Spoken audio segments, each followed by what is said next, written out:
We'd like to call to order the Lewis County Commissioners Board of County Commissioners meeting of November 2nd. We have a quorum with 3 of us present. Flag salute. Commissioner Schulte, would you lead us? I pledge allegiance to the flag of the United States of America and to the republic for which it stands, one nation under God, indivisible, with liberty and justice for all.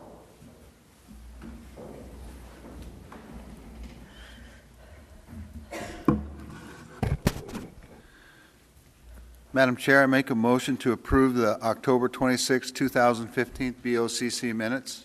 Second. It's been moved and seconded to approve the October 26, 2015 minutes. All in favor say aye. Aye. Opposed? Motion carried. Public comment. Mr. Kramer, would you like to come speak? And give us your name and your address, please. And you have 3 minutes. Is this on? Yes. Okay. John Kramer, and it's 404 Burnt Ridge Road, Onalaska, Washington, 98570.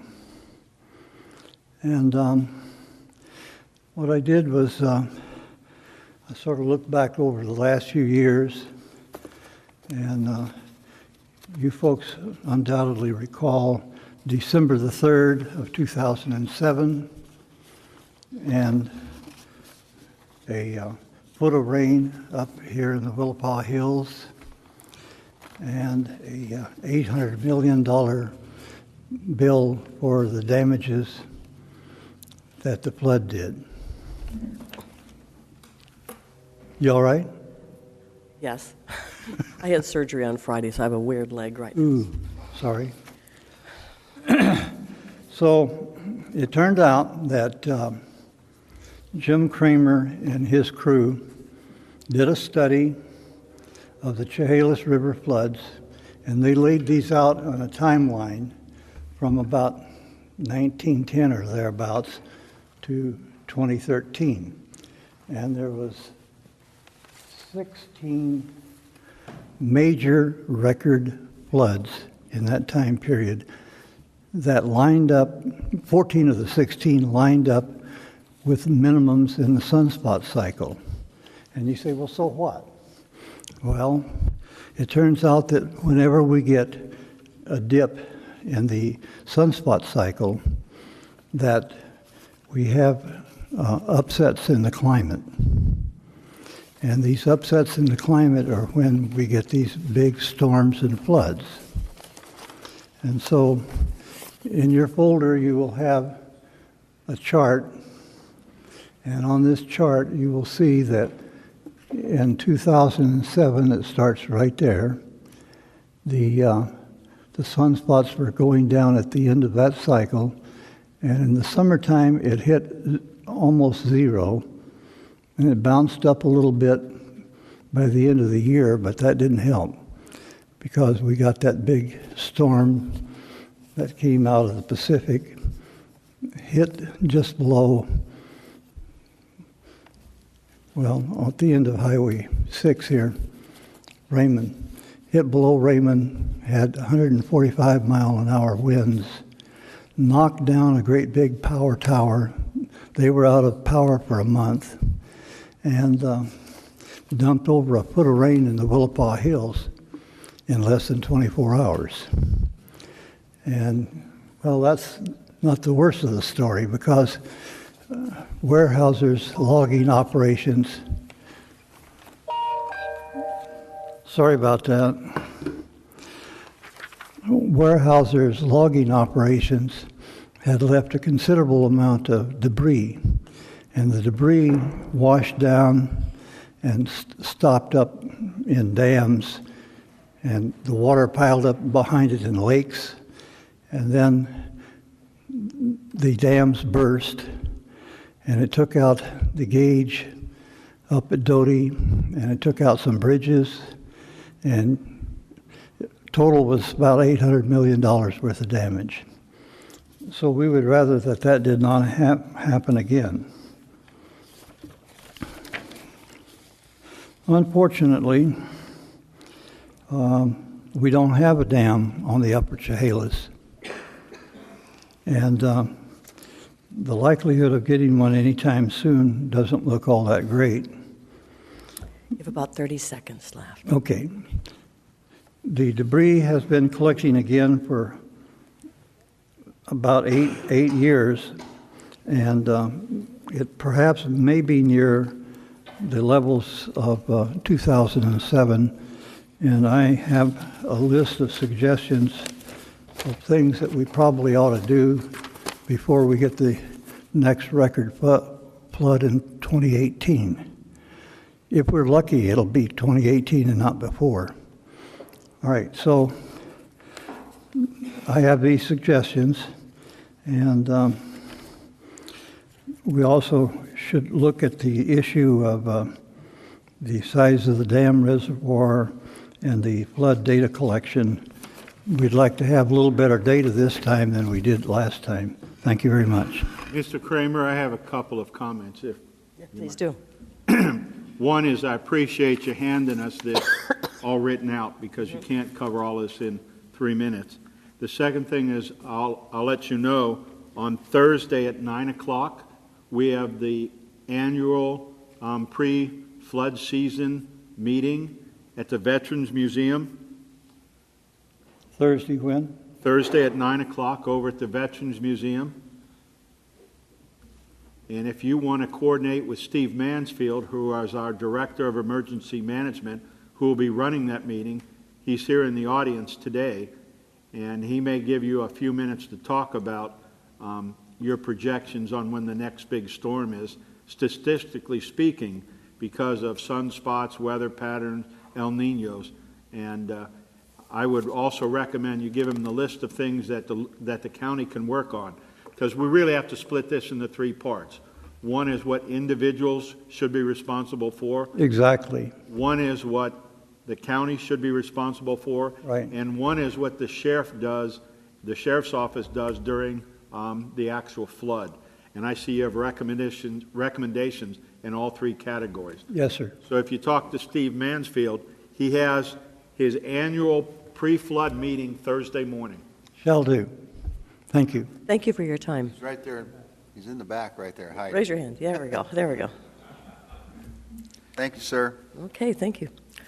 Now we need to go to the 4th weekly United Way employee campaign drawing. Ron, would you like to pull the winner? No, you're not. Did you? Never mind. I won't ask you. I won't ask you.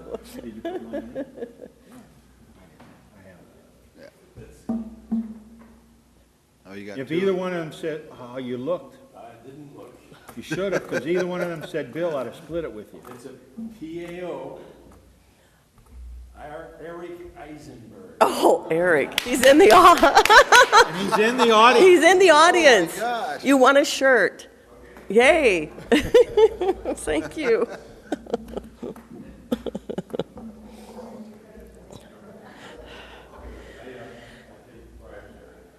Better go out and buy a lotto ticket. All right. Let's go to the notice agenda. Madam Chair, I move to approve the notice agenda, 4 items. Resolution number 15-TAC300 to 15-TAC303. A second? Ms. Napier. Good morning, Lee Napier, Director of Community Development, speaking on notice item number 1, resolution 15300. And so before you is a request to set a hearing date to consider renewing the moratorium upon establishments involving the production, processing, and retail sale of marijuana and related products. So we are asking you to continue the moratorium pending further review by staff. We've been working on the recommendations from the Planning Commission. They recommended several things, so the Planning Commission recommendation has been made. It has not been transmitted to the board because in addition to considering several land use regulations, there are other recommendations that require additional work and changes be made to Lewis County Code to regulate certain impacts of production, processing, and retail sale and the related products on the environment adjacent land uses, public health, and public safety, particularly related to solid waste and wastewater production by these uses and their potential impacts on the environment, which would include groundwater and surface water sources. So we are continue to work with staff on those matters. Any questions? Chair? Yes. Will this be the last extension of the moratorium? We hope so. I was hoping for a more definite yes. We have every, I say we hope so because we have every reason to believe that we are doing our due diligence to present to you a very thorough examination of the impacts to our community related to this use. And so we'll be presenting that to you, and provided you agree, then the moratorium would be addressed. So there's really two parts to this process. We have already agreed upon the permitting, licensing part. This is zoning. Zoning, as well as the zoning recommendation, include things related to Title VIII, which takes on the groundwater, the wastewater, and the solid waste. And so we are working with that department to bring forth a recommendation that would be a set of code changes related to a variety of codes, not just land use. So you're talking about groundwater, wastewater. You're talking about treating this as a pollutant? What is it? I don't know that I would say it's a groundwater, pollutant. It's just the current regulations don't address this type of waste stream coming into the on-site septic systems, water systems. So we have not addressed that type of use before. Okay. Anything else? Thank you.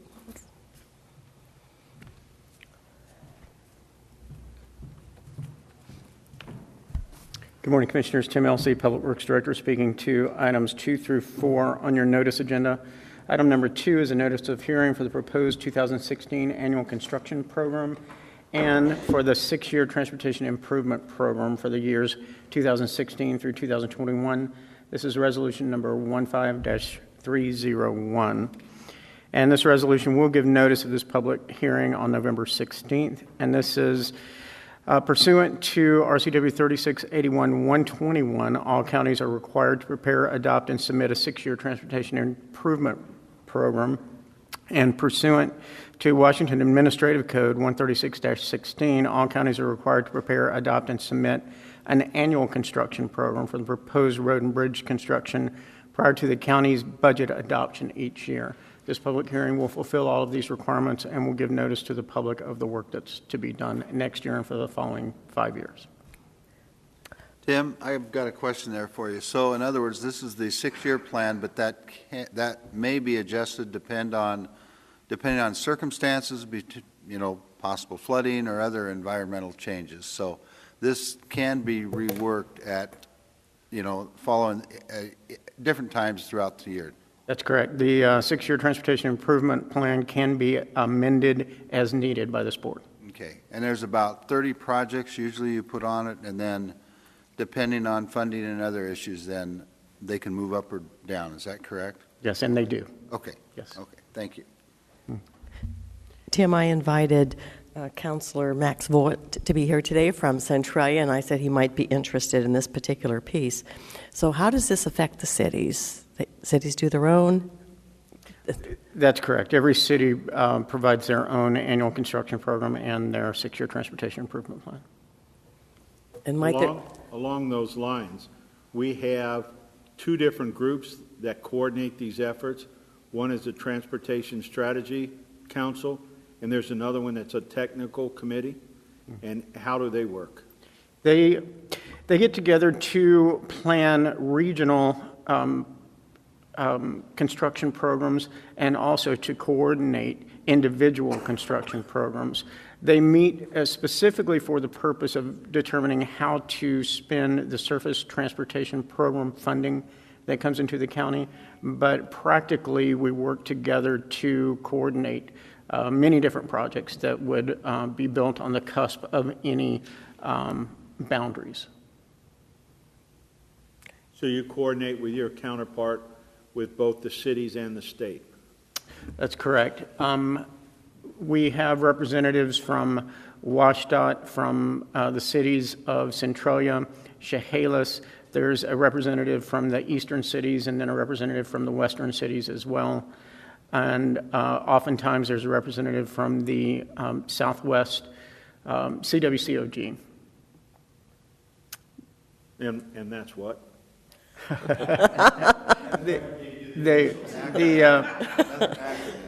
The Council of Governments, which is the Southwest Regional Transportation Planning Organization that works for not only for Lewis County, but also for the 5 additional counties.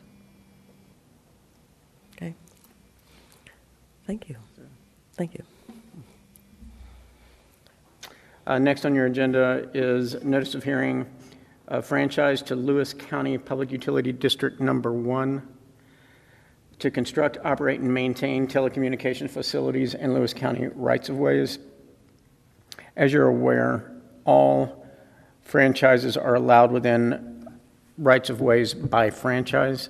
This resolution will set November 23rd, 2015 as a hearing date to consider granting a franchise to the Lewis County PUD for telecommunications facilities in the county road rights-of-ways. Okay. And next on the agenda is a franchise to Public Utility District Number 1 of Thurston County to construct, operate, and maintain water system facilities in Lewis County rights-of-ways. And this resolution also sets November 23rd, 2015 as the date for hearing regarding the application by Thurston County PUD to construct, operate, and maintain water facilities and Lewis County road rights-of-ways. Both of these franchises, by the way, will be for a period of 5 years. So I thought it was very interesting that, we have a Lewis County PUD and then Thurston County PUD. Now, how many locations does the Thurston County PUD have in Lewis County? They have about 70 water systems in Lewis County. Yeah, pretty amazing.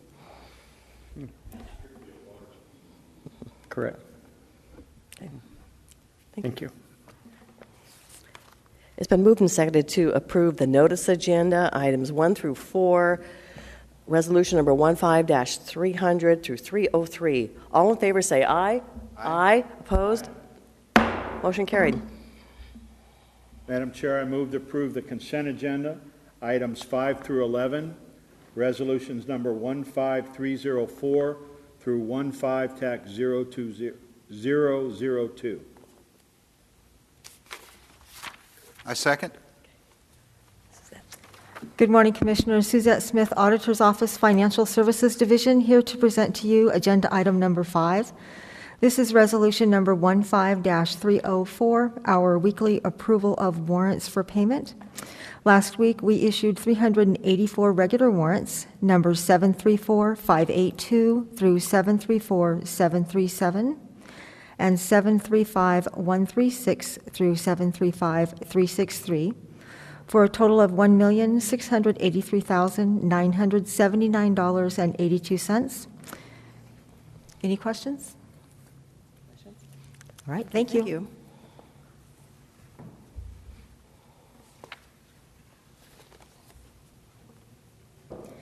Good morning again. Lee Napier speaking on consent agenda item number 6, resolution 15305. And before you is a resolution to accept a bid and award a contract on the Packwood Airport Runway Improvement Project. And we are recommending that the contract be awarded to Nutter Corporation. And this resolution would not only award the contract, but then authorize me to sign it. Any questions? I've heard that those potholes are big enough, they've swallowed up 1 plane and 3 elk. I don't know about those rumors. Is the airport still closed? Yes. Where are we at, excuse me, Lee, where are we at with that currently? I know that we had discussed it, but updates, We're continuing to work with Public Works to patch okay. the holes. So people have been up there looking at it? Mm-hmm. Okay, good. Are we making progress? I think so. Okay, that's what I wanted to know. Thanks.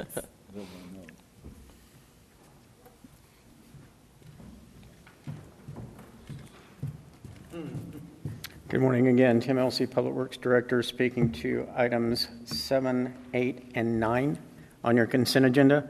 Item number 7 is the proposed acquisition of additional right-of-way for North Fork Road, Chehalis. North Fork Road will require a culvert replacement, and because of that, it is right in the corner of 4 different property owners. So we're going to have to acquire some construction easement, but also permanent land from 4 different property owners. The largest parcel of land is 0.07 acres, so it's a very small land acquisition. We do this through the threat of eminent domain, just to make sure that property owners have full rights when we go through and that they know that it's being done that way. It has to be done in accordance with the federal process that has been approved by WashDOT and Federal Highways Administration. Okay. The next resolution is number 15-307, and this is adopting a greenhouse gas emissions reduction policy. As you're aware, we were recently awarded a CDBG grant in the amount of $717,000 for construction of a new reservoir for the Vader water system. One of the requirements of that grant is that we adopt a greenhouse gas emissions policy. If you don't mind, I will just take a minute and read through the emissions policy. It certainly doesn't have to be a hard and fast policy that calls for draconian measures by any means. So the policy as presented states the following. It requests elected officials and department heads review projects, duties, practices, work schedules, and opportunities to reduce greenhouse gas emissions. It encourages county employees to be aware of their own energy uses and to carry out appropriate measures to address potential conservation. It encourages bidding, purchasing, and contracting practices and standards to support reductions in greenhouse gas emissions, including preferences for energy-efficient vehicles and equipment and the use of recycled materials and manufacturers that have implemented green management practices. It considers methods to reduce pollutants from transportation activities, such as using cleaner fuels in vehicles, decreasing car trips, ride sharing, and reducing vehicle idling time. Protects and enhance the environment, public health, and safety when providing services and facilities. It calls for the design and to construct new public buildings to be cost-effective and energy efficient, to evaluate existing county-owned buildings for weatherization, lighting, heating, and other programs designed to conserve energy, maximize recycling and waste reduction programs and opportunities throughout county government, consider transportation projects that will contribute to a reduction in vehicle miles traveled per capita while maintaining economic vitality and sustainability, support safe and convenient access for pedestrians and bicyclists to, across, and along major transit priority streets, encourage a development pattern that utilizes existing infrastructure, reduces the need for new roads, utilities, and other public works in new growth areas, and enhances non-automobile transportation, conserve natural resources such as water, open space, and critical areas to preserve and promote the ability of such resources to reduce and remove pollutants from the environment, and it establishes a water conservation plan for any county water utilities. What's the number of that? The resolution number is 15-307. Say again? 15-307. 15-307. Yes, sir. Where do I get a copy? We can print one out. See Candy. Candy can print one out. Yep. Right. Any questions? Well, I will have to say that, so if no adoption of this policy, then no grants, basically. That's correct. So is this, This is not only for public works, by the way. This would be for any other county entities that would receive Department of Commerce funding. The county would have to have a greenhouse gas emissions reduction policy in place.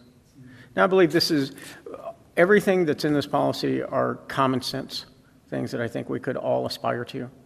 There, like I mentioned before, we ensured that there were no draconian measures in here that would make us put policies in place that would cost the taxpayers money unnecessarily.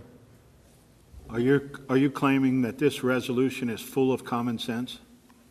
Is that what I heard? I would say that there is common sense in this resolution, Okay. without a doubt. Common sense is if you don't let the camel put his nose in the tent, you don't get the 700 grand. That's it.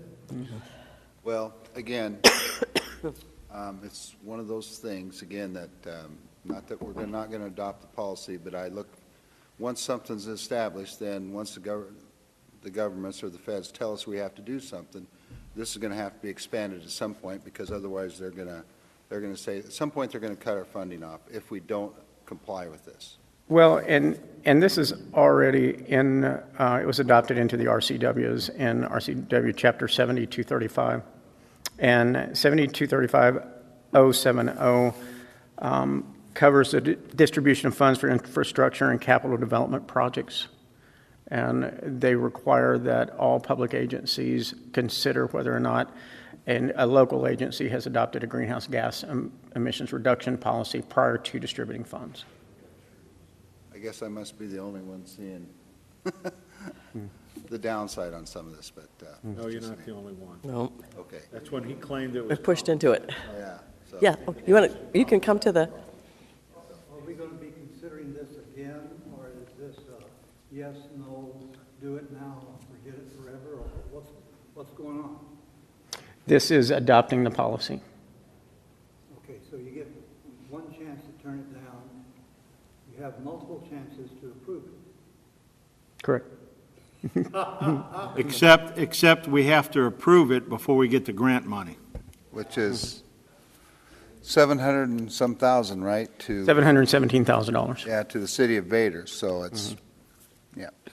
very important. And I will say again that this was written in such a way that it encourages common sense. And it does not put any draconian measures on the government to cost the taxpayers any money. Okay, all right. Thank you, Tim. Thank you. And finally, for me at least, item number 9, resolution number 15-308. This is approving a personal services agreement between Lewis County and Robert K. Weidner. And this is something that the commissioners review every year, and it's a request to the Board of County Commissioners to authorize a renewal agreement with Robert K. Weidner to act on behalf of Lewis County and Washington, D.C. for public land, environment, and natural resources in conjunction with Secure Rural Schools funding. This personal services agreement in the amount of $12,500 will authorize payment to Mr. Weidner to monitor and provide information on matters affecting public lands within member counties for 2016. Questions? Thank you, Tim. Thank you.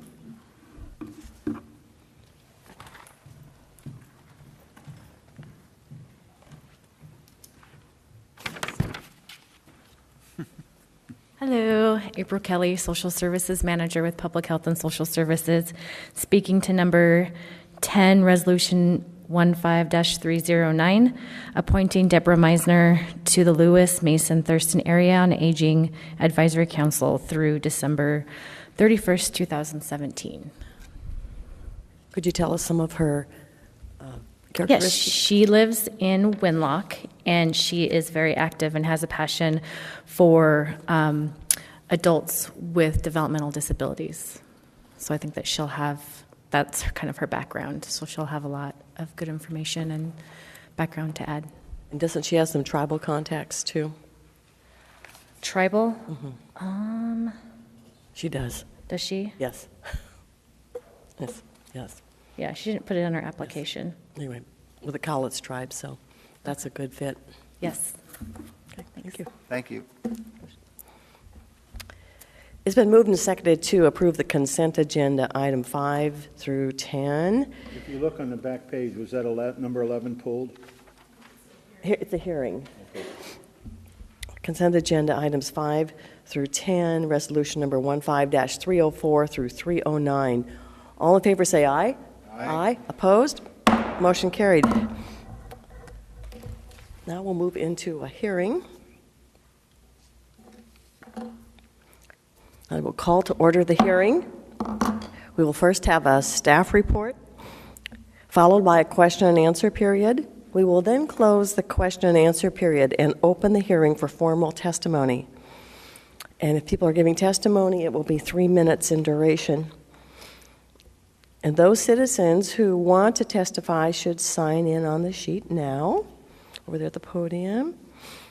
Now we'll ask for the staff report. Mr. Elsey. Morning, Commissioners. The proposed vacation of a portion of unmaintained, and this is the name of the road, just to make that clear at this point. The name of the road is Newaukum Station to Newaukum Prairie Road. So this is to consider the vacation of a portion of Newaukum Station to Newaukum Prairie Road. On July 13, 2015, a regular session, the Board of County Commissioners duly passed Resolution 15-209, entered upon their minutes declaring their intention to proceed to determine whether or not that certain portion of road in Lewis County, named and designated as unmaintained Newaukum Station to Newaukum Prairie Road, Chehalis, should be vacated and abandoned, and ordered and directed the county engineer to make an examination of the unmaintained Newaukum Station to Newaukum Prairie Road. On October 5th, 2015, the county road engineer filed his report in writing with the Board of County Commissioners, setting forth all things required by law to be set forth in the engineer's report. The Board of County Commissioners, by order duly passed on October 5th, 2015, fixed November 2nd, 2015, at or after the hour of 10 a.m. in the Commissioners' hearing room on the second floor of the historic courthouse in Chehalis as the time and place for the hearing on the report of the county engineer, and that the Board of County Commissioners duly caused notice thereof to be published and posted as required by law, and the Board of County Commissioners now finds that there have been compliance with all legal requirements. So on November 2nd, 2015, the vacation of a portion of unmaintained Newaukum Station and Newaukum Prairie Road, Chehalis, came regularly on for hearing, and due proof having been made to the satisfaction of the Board of County Commissioners by affidavit of the publication and posting of the notices of the hearing, and the Board of County Commissioners, having considered the engineer's report and all evidence relative to such vacation, will find today whether or not they will vacate this portion of unmaintained Newaukum Station to Newaukum Prairie Road. So what we have found is that all of the property owners abutting the road have requested that this portion of road be vacated. This portion of road does not access any waterways, and it is not useful to the county's road system, and I would recommend the vacation of this portion of Newaukum Station to Newaukum Prairie Road. Thank you. Do we have any questions from our board members? All right. So we'll now open the question and answer period for the public to ask questions. Candace will see if we have anyone signed up. No? Okay. I'll declare the question and answer period closed. Mr. Elsey, would you like your opening comments to be incorporated into the hearing? Yes, please. Okay. Now we'll open the hearing for public testimony. Do we have any folks for public testimony? It is vacant. None. Okay. So we will close the hearing for a public testimony. Madam Chair, I move that we approve the order to vacation, resolution number 15002. A second? It's been moved and seconded to approve the order of vacation, item 11, number 15-002. All in favor, say aye. Aye. Opposed? Motion carried. Madam Chair, with no further business, I move we adjourn. A second? It's been moved and seconded to adjourn. All in favor, say aye. Aye. Aye. Opposed? Motion carried. Thank you for coming today.